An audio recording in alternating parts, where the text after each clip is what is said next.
Good morning, Houston, and congratulations on your victory last night by the Rockets.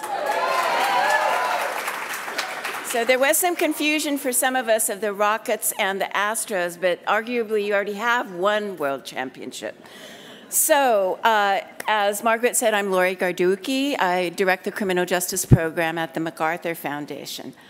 We've been supporting the Atlantic for these events as part of our Safety and Justice Challenge, the Foundation's initiative to change the way America thinks about and uses jails. Now, we have a long track record in working on justice issues at the Foundation. We supported juvenile justice reform, including some work even here in Texas for over a decade, where we wanted to bring a more developmental approach to holding young people accountable when they're in conflict with the law. We watched as the state of Texas reduced the incarceration rate of young people. As that work continued across the country, I'm very pleased to say that incarceration right now for young people in the United States is at its lowest in over 40 years. Incarceration rates have dropped by nearly 60%. So when we began thinking about how we might expand and build on the work we were doing, we turned our attention at the very front end of the system and the overuse and misuse of jails. So last February in 2015, the MacArthur Foundation launched the Safety and Justice Challenge, which is over $100 million initiative to change the way jails are used in this country. Why jails, not prisons? Why not the back end of the system and sentencing reform? Well, the number of people who are admitted to jail annually, nearly 11 million admissions, is 20 times the number of people who go to jail. And jails are, frankly, one of the greatest drivers of over-incarceration in the United States. And moreover, it's also where most people experience the criminal justice system.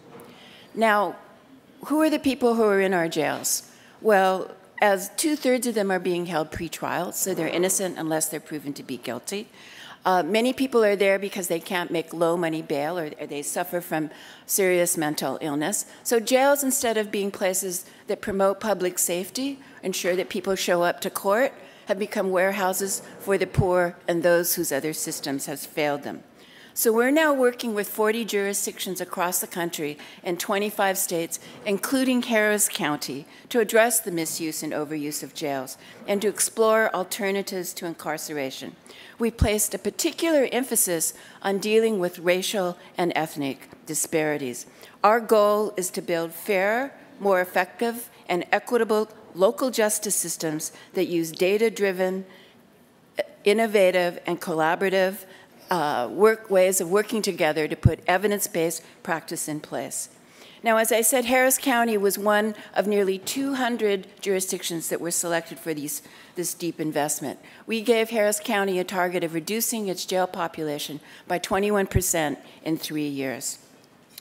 In the last several years, Harris County was making progress towards reaching that goal, but as we've always heard, as we have heard, Harvey has had devastating effects on its capacity to meet its goals, so that now the jail is nearly at its capacity.